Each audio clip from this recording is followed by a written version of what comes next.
I think the Ruled Waves sort of success, when we released Ruled Waves 3 on Steam, and we've had this fantastic run on day one. We were like, wow, this is picking up nicely, and the team, the development team, were like, right, we've got a success in our hands. What do we do with it? So last year we said, we announced a DLC, that the guys have started working on a DLC.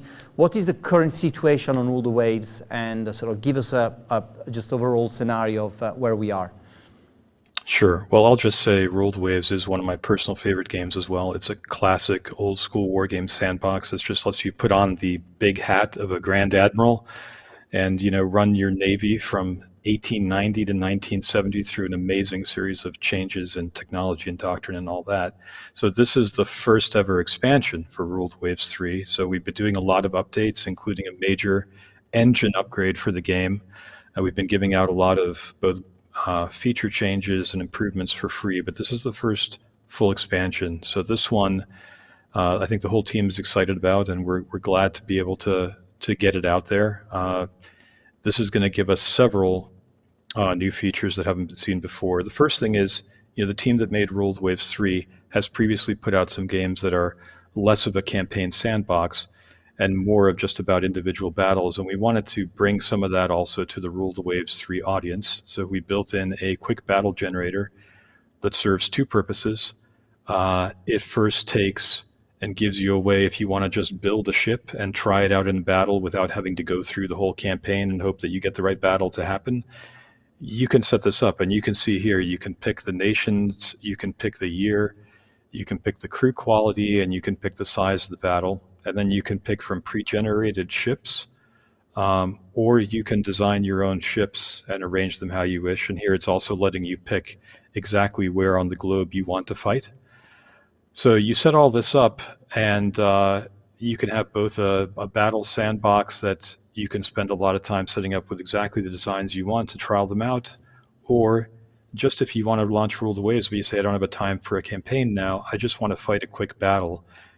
Even a small one, you can jump right into that without having to go through the campaign process. So what we see here is we're picking fleets, and there are options here to very quickly set those fleets up for you, even for large battles. You can see a lot of the designs that have been made, and now you see it's hopping into a quick battle here.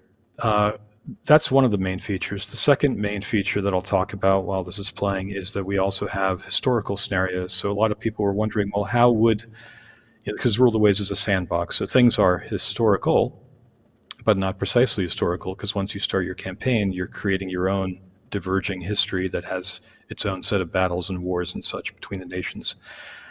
But we wanted to add in some historical battles to give you an idea of what it would be like to use the Ruled Waves 3 system, in a specific historical battle, and we'll talk through those in a bit. And then the last thing is we wanted to give the community tools to make their own battles too. So there's a whole new scenario editor, and there's a whole new ship editor that has been improved to more easily share ship designs between people, and the scenario editor is very powerful. And so anyone from the community, and you can see some of that going on here, anyone from the community who wants to make their own scenarios with this new tool can now make their own battles, make their own ships, and share them with other members of the community. So we're hoping that we will see, more historical and hypothetical battles coming out of this. The historical scenarios that we've got, and the scenario editor, what kind of flexibility will it allow to players? Is it going to be like just light scenario editing? How much in depth can you go? So it's very powerful. You can basically, it's showing some of it here, but you can pick where it's happening. You can pick the time and the date. You can set the weather. You can go down into setting the technology, the doctrine for each side, so that we have a whole tech tree within Ruled Waves 3. So you can decide exactly what each force has at the point that it's fighting. You can customize each force, the ships, the bases, place minefields, put down submarines. You can customize the aircraft. You can, using again the campaign data, you can set your own aircraft up. Then you can go into those ships and you can edit them to add whatever squadrons you want to them.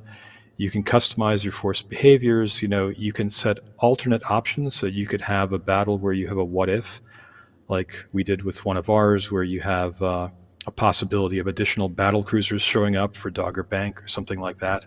So it's a very powerful scenario editor. When it comes to the historical scenarios, what we decided to do was try to give you a selection that brought you from the beginning of the 20th century to 1970, when Rule of the Waves 3 currently ends.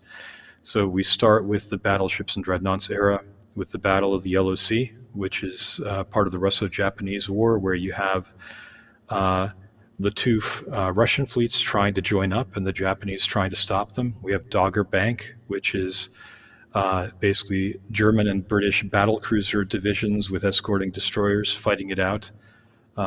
And you have, getting into the carriers and the World War II era, we've got the Battle of the Eastern Solomons, which is a really classic and pretty fair fight off Guadalcanal. We've got the Battle of Second Guadalcanal, which has battleships basically in the strait around Guadalcanal fighting against each other. The Battle of the River Plate, which is sort of a great little tutorial scenario with the Graf Spee, and the Battle of Denmark Strait, which is the sinking of the Bismarck, and the Bismarck fighting off the Hood and the Prince of Wales.